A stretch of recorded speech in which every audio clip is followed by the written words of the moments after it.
Welcome back to my channel. I hope तपाईहरु सन्चै हुनुहुन्छ होला। म नि एकदम फिट एन्ड फाइन छु। अनि आज चाहिँ एकदमै मजाले घाम लागेको छ। अनि आज चाहिँ मेरो 12th डे हो डेली ब्लगिङको। तपाईहरुले हेर्दै हुनुहुन्छ होला मेरो डेली ब्लगिङ। हेर्नु भएको छैन भने छिटो एक्सप्लोर विथ हेमालाई सब्स्क्राइब गरेर हेरिदिनु होला। अनि आज चाहिँ मैले के गर्छु हजुरहरुलाई देखाउने छु। Thank you so much guys. यति धेरै मुला काट्न छ, हेर्न सक्नुहुन्छ साथीहरु। यो चाहिँ मुलाको अचारको लागि आधा चाहिँ मैले हिजो साँझ काटेर सुतेको, यो नि काट्न बाँकी छ। अनि यति चाहिँ मैले हिजो काटेको हेर्न सक्नुहुन्छ। अब चाहिँ मैले फेरि काट्छु, यो काट्छु अनि यो जो बाँकी रहेको छ सबै काट्छु। साथीहरु हेर्नु होला।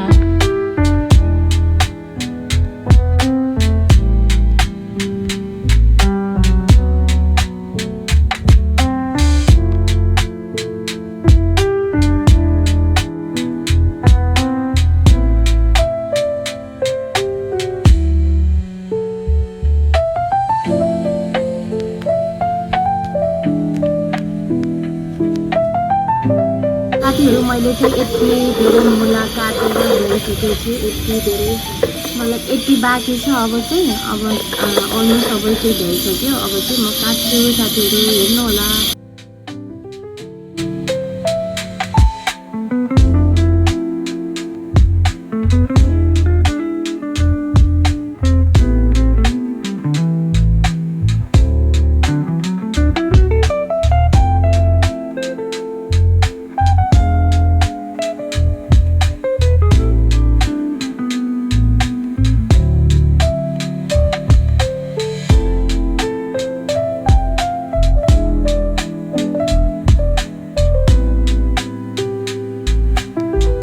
साथीहरु म चाहिँ यहाँनिर तपाईहरुलाई चटनीको रेसिपी दिन थालेको छु।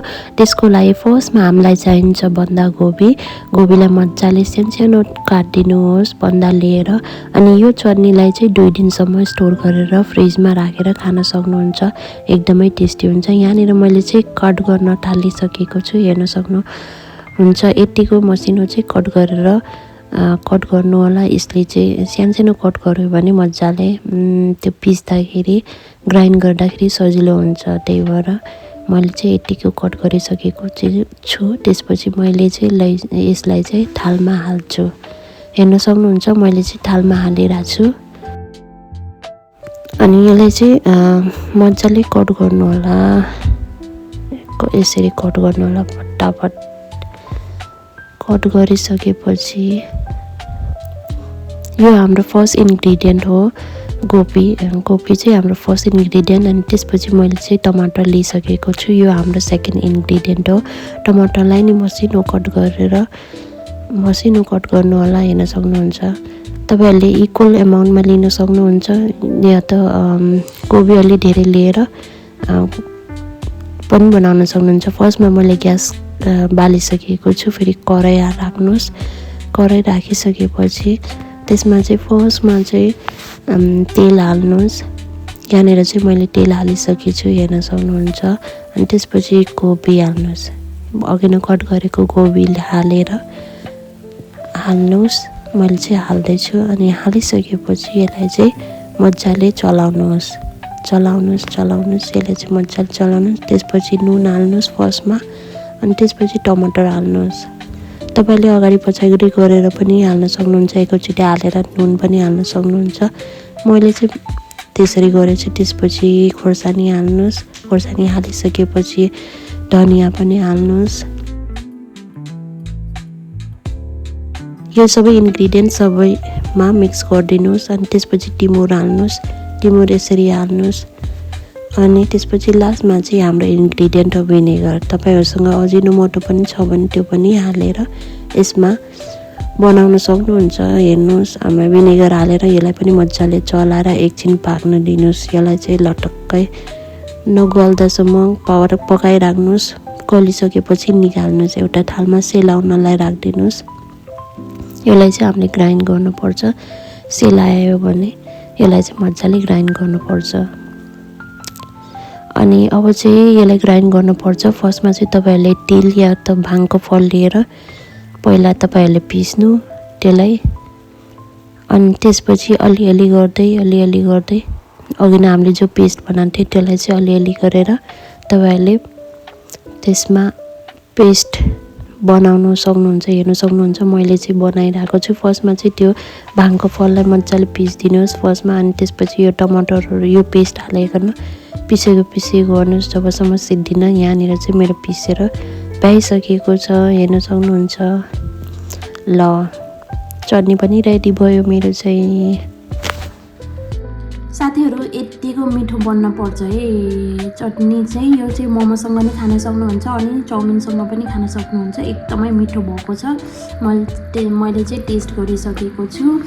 अनि यो चाहिँ रेसिपी हो, एकदमै जेसँग खान नि मिल्ने रेसिपी मैले सेयर गरेको छु। तपाईहरुले पनि घरमा ट्राई गरेर हेर्नु होला। यो चाहिँ एकदम मिठो भएको छ है, तपाईहरुले पनि यस्तै गरेर बनाउनु। साथीहरू मैले चाहिँ अब दाल झान्न लाएको। दालमा तपाईलाई बाक्लो बनाउनु छ भने आलुलाई मजाले यसरी सानो सानो पार्नुहोस्। मैले चाहिँ यहाँ कराई बसालिसकेको छु, तेल हाल्छु एकछिनमा, पानी सुकिरहेको छ। म चाहिँ तेल हाल्छु। अब सिम्पल खाने हो, त्यस्तो केही होइन। मस्त प्याज स्याज हाल्ने अनि भइगयो। ल साथीहरू मैले दाल झान्न लाग्छु। फर्स्टमा तपाईहरुले हाल्नुपर्छ जिरा हाल्नु, प्याज हाल्नुहोस्, प्याज हाल्नुहोस्, प्याज हालेर मजाले भुट्नुहोस्।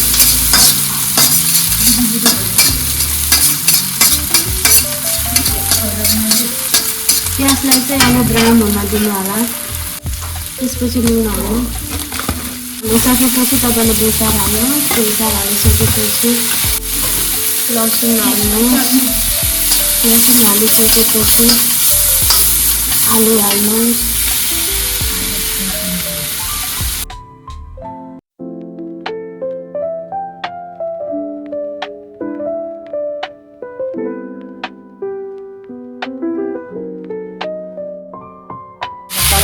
आजको लन्च अनि यो चाहिँ हाम्रो दाल एकदमै डिलिसियस। अब एकछिनमा चाहिँ हामी खान्छौँ अनि खाएर हजुरलाई भन्छौँ कस्तो टेस्टी भनेर।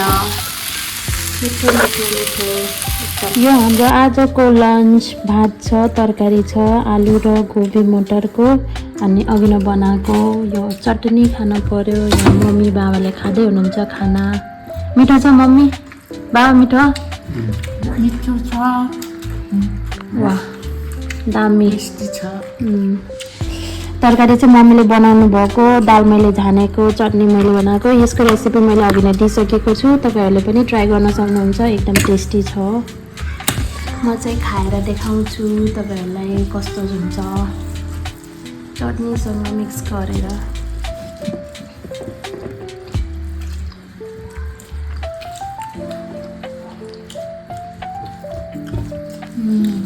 मिठो छ।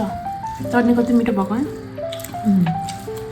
चटनी तरकारी जस्तो मिठो बनाउनु भयो मम्मीलाई। दाल नै मस्त छ। वाउ मिठो भयो मिठो।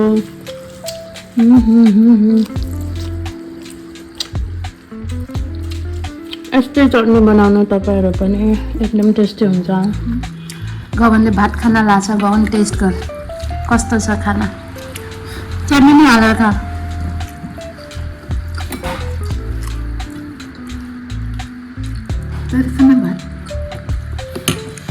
टेस्ट गरेर भन है। ठिक छ। हेर न यता कस्तो छ। ठिक छ।